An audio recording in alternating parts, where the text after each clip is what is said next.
پرون مې سپری هم وکړله والله چې سخت کال دا غنم بیخي ونه شو چې دا څه وجه ده حاجي صاحب ما خو والله چې هلته کتې خو دلته په ټوکې ناست یار ولې خیر شه مړه هغه د مسعود د خره رانه په تیر کې لګېدلې ده د ملک صاحب حجرې ته جرګه راغلې ده ما پسې ټېلیفون کوي راشه نو ما چې ته راسره لاړ شې ولې په څه ولې تا له ډس چل درځي څه لکه نه حاجي صاحب زما یې سر ته وګوره او ډس ته وګوره غنم یې خوړل ما چې دا چا ما ګینې خلک یې په غلا ریبي په موقع مې پې ګیره کړه یو دونه چمګې مې راواغېسته ورخطا مې کړه پې خو چېرته پورې راغلې او په یې سر پې ولګېده او مړه شوه غریب سړي سره خدای لانجه کوم او چې لانجه راشي بیا روغه نه کوي راځه چې سره لاړ شم راځه ملک صاحب سړو ته خو دې رنګ کړی خو چې څنګه راشي پوره 2 لکه روپۍ به ترې راله په جرګه کېلې ولې چې خره یې راله وجلې ده دې به ما له قابو د 2 کسو کار کو غم مه کوه خو زما پیس ګورې زما ستا خبره به زړه په زړه یو 50,000 روپۍ به پکې ما در راکې غم مه کوه 2 لکه پوره 2 لکه روپۍ به ترې انشاءالله تعالی به زه چای پانی در کوم صحیح ده الله دې خیر وکړي خدای دې په خیر راولي نو بیا به ګورو سړی خو ناست او ملک صاحب ګوره ما ته رسي د غم ښکاري خو زه الله دې خیر وکړي الله په خیر هغه دې راغلل ملک صاحب کسان صحیح ده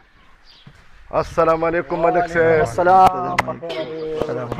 څنګه چل دی ورو ملک صاحب خیر جی په خیر السلام علیکم وعلیکم السلام خیر ملک صاحب زمونږ دې سړي نه غلطي شوې ده د هغه خرې په جرګه کې راغلي داسې مه وایه که نه غلطي مه یادوئ په ناخطا کې دې مړه شوې ده اوس ته ټوله مرداره ما پسې راتینګې که نه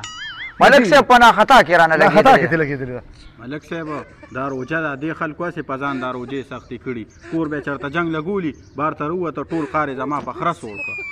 ملک صاحب دا سړی دې الټه لګیا دی ګوره روژه ده دماغ مې کار نه کوي یو خره خو مې وجلې ده په ایمان چې اوس دا ګوره دا بل هم وجنمه لږ حوصله کوه حوصله دا روژه ده او په جرګه کې خلک جګړې نه کوي تاسو به کتلي اکثر روغه ناسته وي په روغه کې ډزې وشي یو بل د هغې روغې نه مطلب بیا سي تاسو حوصله کوئ الله به خیر کړي زه به درله فیصله وکړم انشاءالله او که نه ملک صاحب دا ډېر ظالم سړی دی خره هم راله وجلې ده دغه ده اوس را باندې بدماشي لا تېرې کوي بدماشي مې در باندې نه ده کړې او ظالم خو تی تا چې به په خرګاډي کې اچولې او چوکه به دې ورته نیولې وه نو ټیک تا خو بې زبانه څاروي داسې خو ویلې نه شي خو تا به دونه وویله چې هغه غریبه ورشې دا چل بې وکړه د ډېر والو نه تا وله دونه وال ورکول خو اوس بس دغلته زمونږ نصیب خراب شو چې دونه ورکوټې چمګې مې راواغېشې او په مزه مې داسې ویشته نو به د هغې به پوره راغلې وه مړه شوه ما څه کړو ما څه په قصد خو نه ده وجلې ته چپ شه تا موږ فیصلې نه راوستو که جنګ نه دې راوستو نو جنګ له مې نه راوستو خو هغه ګډوډ لګیا دی که نه چې اوس ورته زمونږ د چم نه خدای پاک د تمانچې ګولۍ سازه کړه نو زه پې څه وکړم یار نو زه به له خبره جوړوم که نه ستا پکې څه کار دی نو وکړه که نه دغه ریم چې غري کښېني نو زه به هم غري ملک صاحب سره زه ناست یم اوس به زه خبره ټیک کړم ما دې بې خبره نه کوي ملک صاحب او ته خبره کوه نو دې هم پکې راودانګي نو بیا خو زمونږ مازغه کار نه کوي تا ته پته نه ده خولې لاس کړه به دا زما کار دی مسعوده ته راپاسه مشر ته هم راپاسه او ملک صاحب زه در پاسه ما نه ته هم راپاسه ته کښېنه مونږ پې دغه کسانو سره لږه صلاح کوو ښه ده ټیک ده ملک صاحب زه خو ته وایم ملک صاحب چې معافي کړه ډېر غریب سړی دی نه څنګه یې معاف کړې زه خپله غریب سړی یم زما خو دغه یوه خره وه دا خو زما وسیله وه کار روزګار به مې پرې کوم چې نه یې معاف کړې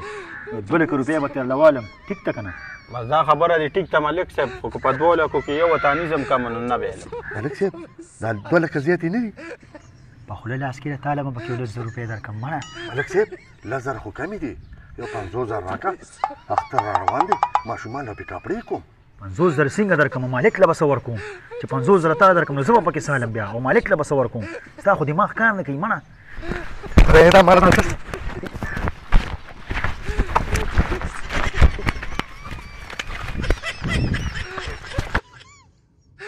خدایم بیخ او بنیاد وباسه روجه د جنګونه مه کوې خره زما مړه ده او لاسونه پې تاسو لګولي ما هم د غوږ پرده وشلوله ملک صاحب زیم اجره زما ده ګریوان پې زما شلې ده او 50,000 روپۍ به دله ورکوم ولې دا چېرته ګپ دي څه بس داسې خبره ده ملک صاحب زما د خدای بیخ او بنیاد وباسي چې تاسو ته مې د جرګې ویلي بس ځان له اعتواله ملکه دا لوبه رانه خرابېږي دا 10,000 هم ډېرې دي ملک صاحب دغه 10,000 راکړه هم ډېرې یاره چې دا سړي مشوره کوي که دا مینار پاکستان ته نوې پوړې سازي بیا خو ډېر غټ وخت واړو یار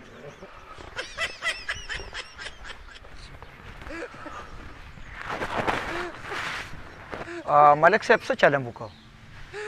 جرګې دا فیصله وکړه چې ته به د خرې مالک له 2 لکه روپۍ ورکړې 2 لکه روپۍ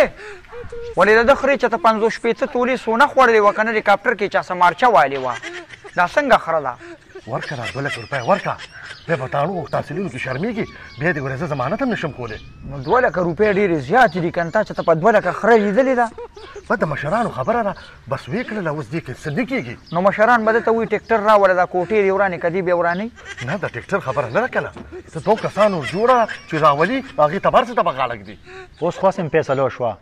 خو په دې قصه مې پوهېږه چې دا خره دې وجلې څنګه وه دا ملک صاحب مونږ چې په کار شو بیا خپل او پردي ته نه ګورو